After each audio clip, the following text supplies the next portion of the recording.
मेरे किरदार के बारे में, शब के ट्रेलर के बारे में? पहले देखो ट्रेलर के बारे में तो डायरेक्टर ने काटा है, तो मुझे और मेरे दोस्तों को बहुत पसंद आया, लोगों ने बहुत तारीफ़ भी की है। मुझे मैं मतलब मेरा जो किरदार है फिल्म में, जो मेरा कैरेक्टर है, एक छोटे गांव से बड़े शहर में मॉडलिंग करने के लिए आता है।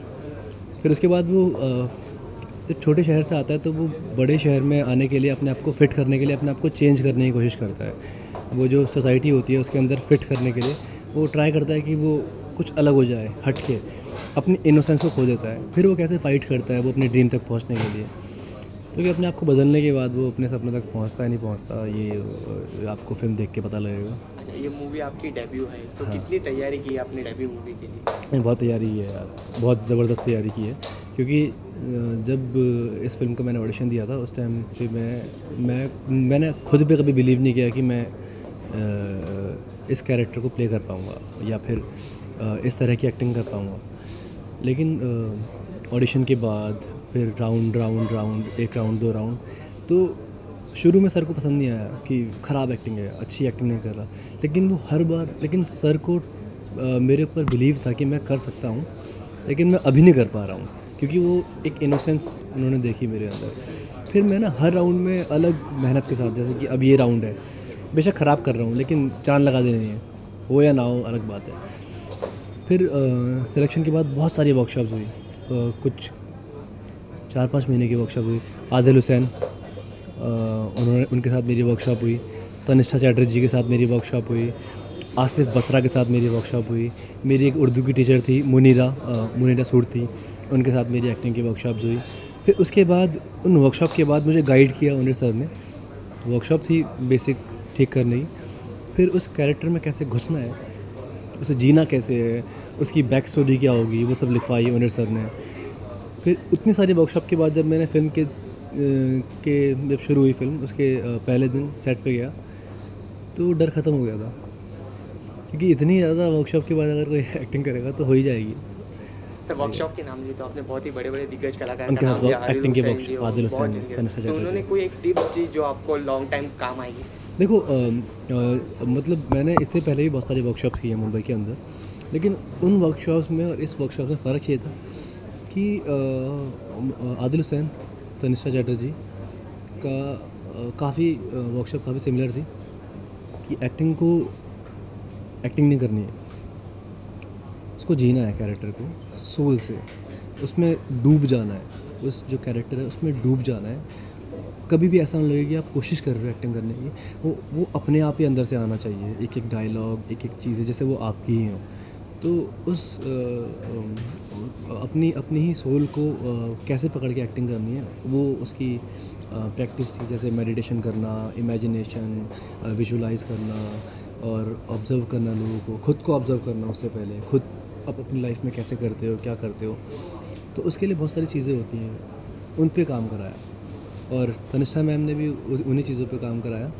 आसिफ बसरा ने बैक स्टोरी पे काम कराया कि अपनी खुद की लाइफ की जर्नी को लिख के हमें सुनाओ। तो अगर मैं आपको अपनी कहानी सुना रहा हूँ लिख के, आपको इंटरेस्ट नहीं आ रहा, तो यानी कि मैं कुछ कनेक्टिविटी नहीं है। तो उस तरह की चीज़ों पे काम कराया। फिर क्या बोला था मैंने, मुनीरा सूरती, उन्होंने मेरी ज़ुबान पे, उर्दू पे, अभी ज़ुबान में काम कर रहा हूँ तो ज़ुबान पे काम कराया।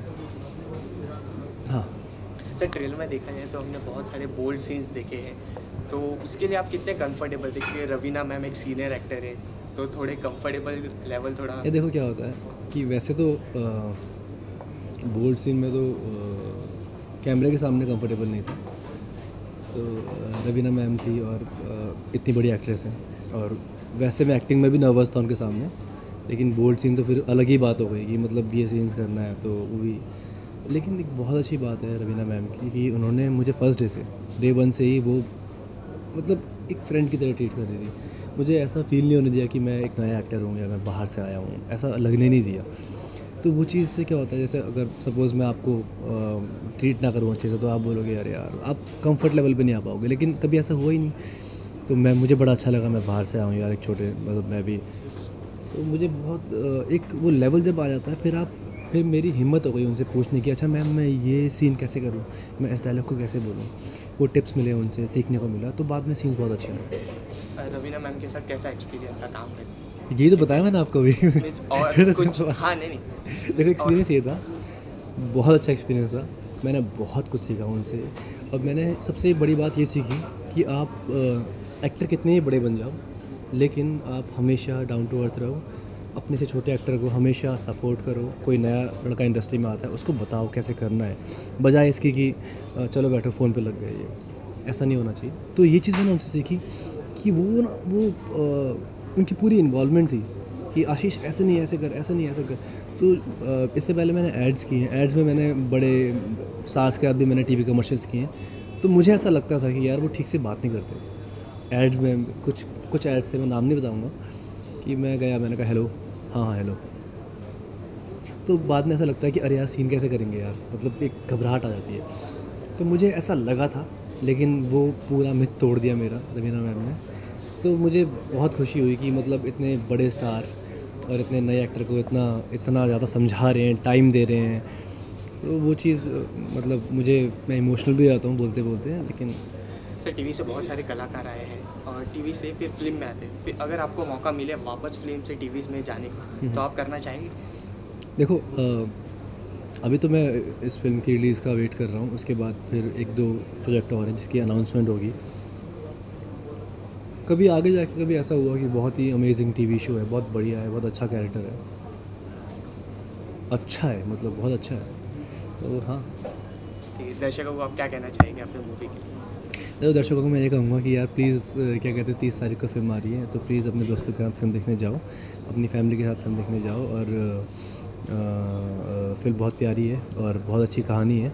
और आपके आसपास ही ऐसी कहानियाँ होती हैं, लेकिन आप ध्यान देते नहीं हो, क्योंकि आपको लगता है कि ध्यान देना नहीं चाहिए।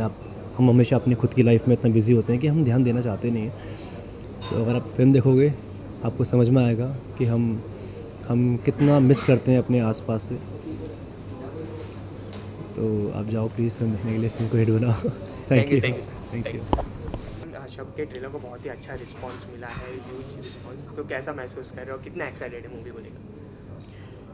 Trailer is being launched. Moreover, all the songs has been launched and which is being liked like anything. So while I was shooting and heard those songs, I was quite sure that people would love those songs, because I loved it very much. Not as part of this film, but it's in today's life it's really rare thing to get such a melodious song which will leave a strong impact on you while you are listening the song. So I'm really happy that things are getting their due, which they deserve. So tell us something about your role in the movie. The character I played, the name of the character is Raina. She's a waitress, work in a cafeteria. And the cafeteria is in Delhi.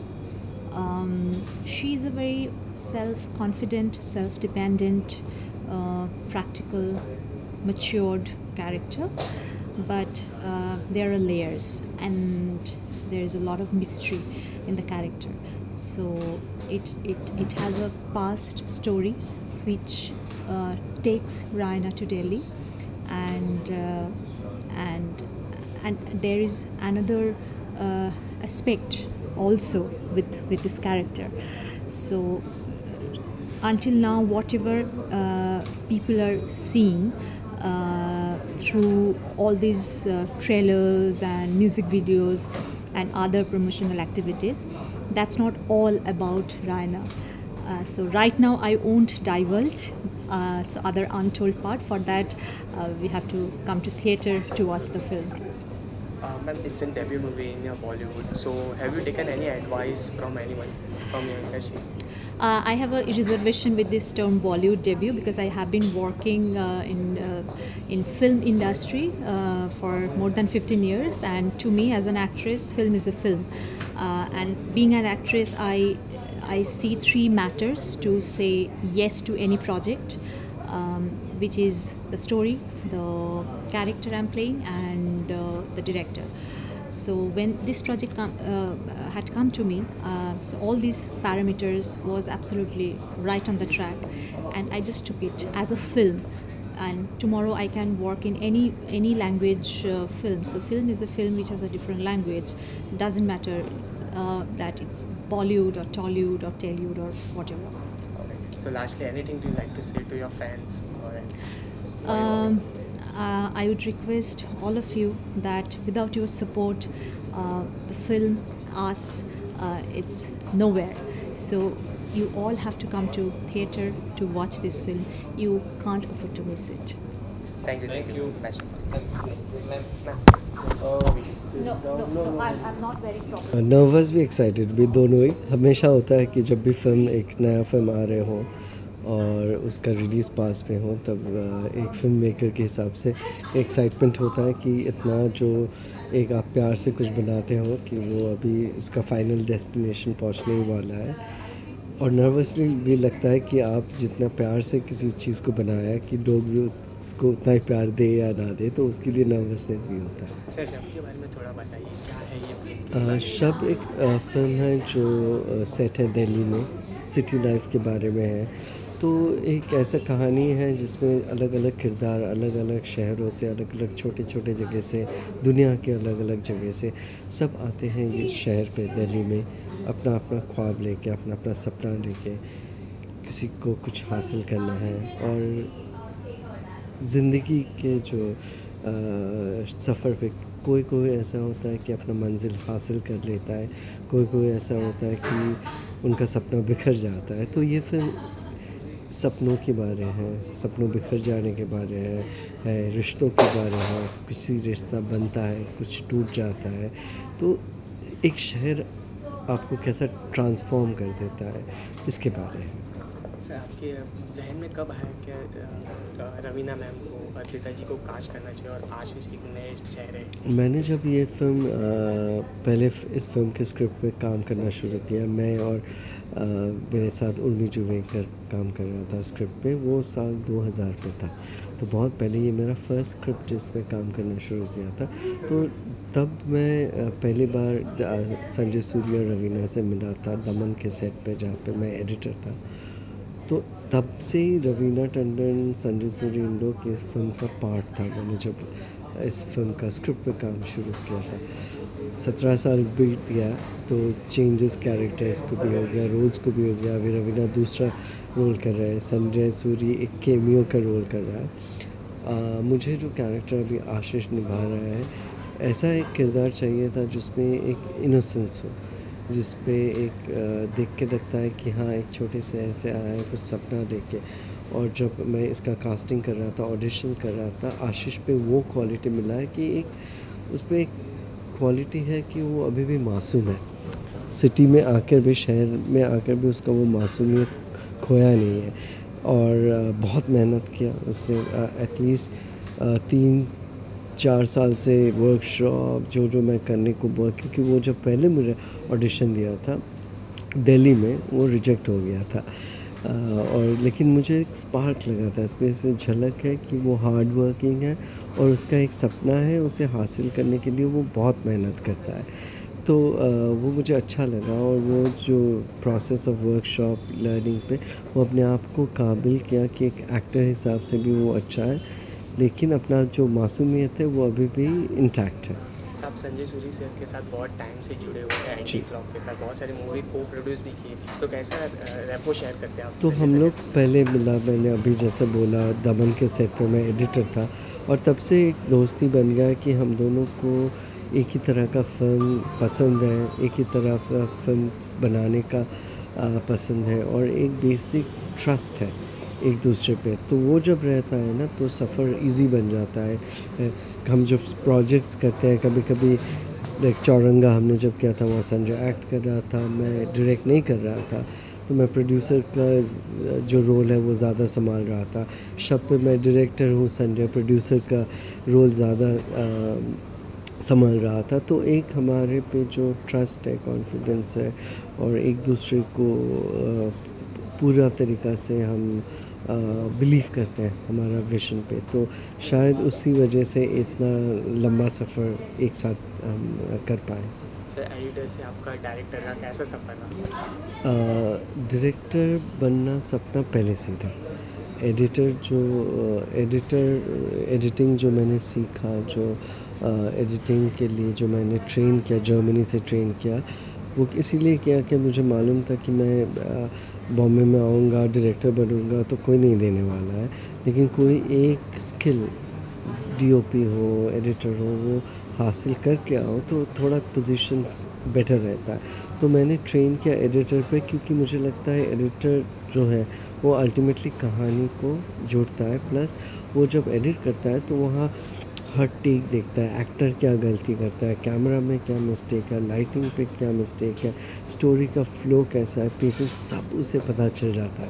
तो as a director बनने के लिए एक अच्छा editor होना ज़रूरत है। At least technically, मैं ये नहीं बोल रहा हूँ कि हर किसी को मशीन ऑपरेट करने की ज़रूरत है, लेकिन दिमाग पे वो एडिटिंग कैसा होता है वो एक बार आप जानते हो तो डायरेक्टर हिसाब से बेहतर रहता है।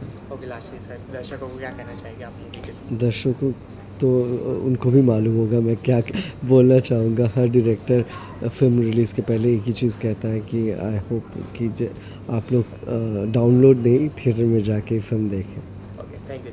Thank you.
सर दर्शकों को बहुत ही अच्छा लग रहा है, रोल बहुत ही इम्पैक्ट है, तो कितने एक्साइटेड आप एज अ प्रोड्यूसर? देखिए, जो म्यूज़िक है, जो ट्रेलर है, वेल रिसीव्ड है। म्यूज़िक तो बहुत अच्छा चल रहा है। वो साथी, मुसाफिर, आवारी गाने, मिथुन का म्यूज़िक है, टिप्स म्यूज़िक कंपनी। तो मुझे लगता है एक अच्छी एनर्जी बन रही है फ़िल्म की, और हमारी छोटी फिल्म है तो बड़ी फिल्मों के बीच में कहीं एडजस्ट करना है हमें, और उम्मीद है कि हमें अच्छे शोज़ मिलें और दर्शक आएँ देखने के लिए, और उनको एक ऐसी कहानी मिलेगी जो एक सेंटेंस या एक उसमें कहना समझाना बहुत मुश्किल है। ट्रेलर भी बड़ा मुश्किल हो जाता है ऐसी कहानियों में, बिकॉज़ इसमें कुछ पहलू हैं, पहलू के अंदर पहलू हैं, ऐसे चैप्टर्स विद इन चैप्टर्स। तो ये ऐसी किताब है जो सिर्फ आप उसके कवर से नहीं पहचान पाएंगे, तो आपको ये पढ़नी पड़ेगी या देखनी पड़ेगी।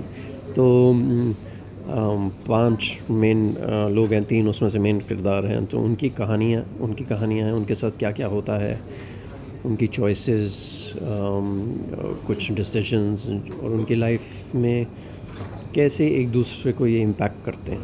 और ड्रामा है, लव है, रोमांस है, लस्ट है, होप है, उम्मीद, आशा निराशा, दोनों हैं। तो इस किस्म की कहानियाँ, और जो ये बिल्कुल सिंगल वो नहीं है कि नाम में काम आप अभी इस किस्म के इंसान हैं, इसलिए शब भी रात की एक डुअलिटी होती है। कुछ चीज़ें निकल के आती हैं बाहर, सबको लगता है ये रात को जो चीज़ें निकल के आती हैं बात वो ख़राब है, वो ख़राब नहीं है। एक ऐसी हमारे खुद कई चेहरे होते हैं, वो कुछ चेहरे निकलते हैं, कुछ नहीं निकलते हैं। सो ये उसको एक्सप्लोर करती है फिल्म। सर ये पिक्चर का प्रोड्यूसर आप इस पे एक्ट भी कर रहे हैं, तो उसमें उसके एक्चुअली बारे में थोड़ा कुछ कहना चाहिए? एक्चुअली मैं शब में एक्ट नहीं कर रहा हूँ, मैं मेरे मुंह दिखाई अपीयरेंस है कैमियो रोल है बस। बाकी भी निर्माता हैं, मैं उनके साथ ये प्रोड्यूस किया हमने। तो इसमें जो मेरा रोल है वो है एक्चुअली ओनली एज प्रोड्यूसर। सो कौन सा पार्ट आपको टफ लगता है एज एन एक्टर और एज अ प्रोड्यूसर? ये दोनों की अलग ज़रूरतें हैं। प्रोड्यूसर में ऑफ कोर्स इन्वॉल्वमेंट बहुत रहती है, मुश्किल काम है। एक्टिंग में मज़ा बहुत आता है, एक थेरेपी समझता हूँ एक्टिंग। उसकी ज़रूरतें अलग हैं, उसमें आपकी देखभाल की जाती है, इसमें आप लोगों की देखभाल करते हैं। सो दोनों अलग अलग इसमें चीज़ें निकल के आती हैं। सो ऑनियर को आप बहुत टाइम से जानते हैं, बहुत टाइम से जुड़े हुए हैं, जब वो एडिटर से तब से जुड़े हुए हैं आपके। सो कैसा रैपो आप शेयर करते हो और कैसा एक्सपीरियंस है उनके साथ काम करने? हम बहुत झगड़ते हैं, बहुत एक दूसरे से डिबेट करते हैं, आर्ग्यू करते हैं, बहस करते हैं, लेकिन एक ट्रस्ट है और एक दूसरे की इज्जत करते हैं, रिस्पेक्ट करते हैं। तो क्रिएटिव डिसीजंस जो होते हैं, बहुत वहाँ क्रिएटिव कॉन्फ्लिक्ट हो सकता है, तो वहाँ पे एक दूसरे को रिस्पेक्ट करते हैं। अगर ये उनकी विज़न है तो मैं उनको सपोर्ट करता हूँ, कुछ मेरी विज़न होती है तो वो मुझे सपोर्ट करते हैं। तो कुछ रोल्स डिफाइंड हैं, तो भरोसे पे और एक वो क्रिएटिव कनेक्ट में जिसको कहता हूँ, वो ना सिखाया जा सकता है ना आप सीख सकते हैं। वो होता है कभी कभी क्रिएटिव कनेक्ट कि हाँ ऐसी होगी फिल्म, विज़न ऐसा होगा, तो वो वहाँ पर हम दोनों की कैसे ट्यूनिंग अच्छी है, तो इसलिए हम काम भी इकट्ठे करते हैं। लोगों को बीच में आपको मूवी को लेके रिलीज़ के लेके बहुत सारी कन्फ्यूजन है, या 30 या बाद में, तो थोड़ा क्लेरिफाई करें। नहीं, अभी 30 को नहीं होगी, कुछ दिन बाद होगी, बट हम 1 या 2 दिन में डेट अनाउंस कर देंगे, क्योंकि बहुत महारती फिल्म्स आ रही हैं, हमें छोटी फिल्म्स को एडजस्ट करना पड़ता है, तो वो एडजस्टमेंट हो रही है। सर एज अ प्रोड्यूसर कहना चाहूँगा, GST भी लागू हो रही है, बहुत सारी मूवी जैसे वैसे लॉस हो रही है, उस पर GST लागू हो रही है, तो उसके ऊपर क्या कहना चाहेंगे? आई डोंट नो, कुछ रिव्यू के लिए अपील तो हुई थी, अब मुझे लेटेस्ट उसका अपडेट नहीं पता। हाँ, लेकिन जहाँ पे थिएट्रिकल रिलीज़ पे सर्विस टैक्स और वैट नहीं था, उस पर GST लग जाएगा, तो इम्पैक्ट तो आएगा ही। तो वेट कर रहे हैं अब क्या फ़ाइनल रिड्यूस हुआ है कि नहीं हुआ है। एनीवे बहुत हेविली टैक्स्ड इंडस्ट्री है, एंटरटेनमेंट टैक्स बहुत है। गवर्नमेंट एक किस्म के हिस्सेदार है हमारे साथ, क्योंकि एंटरटेनमेंट टैक्स हर फिल्म पे लगता है और ऑडियंस देती है, फिर वो कट के आता है, और डायलॉग बोलने के सर्विस टैक्स लगते हैं, अच्छी लेखक अच्छी कहानी लिखता है वो सर्विस टैक्स है, फिर वैट भी है, तो हेविली टैक्स्ड इंडस्ट्री है। ये वो बर्डन कर रही है इंडस्ट्री को। एक प्रॉपर विजन चाहिए इसको बचाने के लिए। ओके सर, लास्टली दर्शकों को कुछ कहना चाहिए आपकी मूवी को लेकर? जैसे हर फिल्म हमेशा यही कहता हूँ कि अगर कुछ कहानियाँ, कुछ अलग किस्म की कहानियाँ देखना आप पसंद करते हैं तो शब ज़रूर वो फिल्म है। Thank you.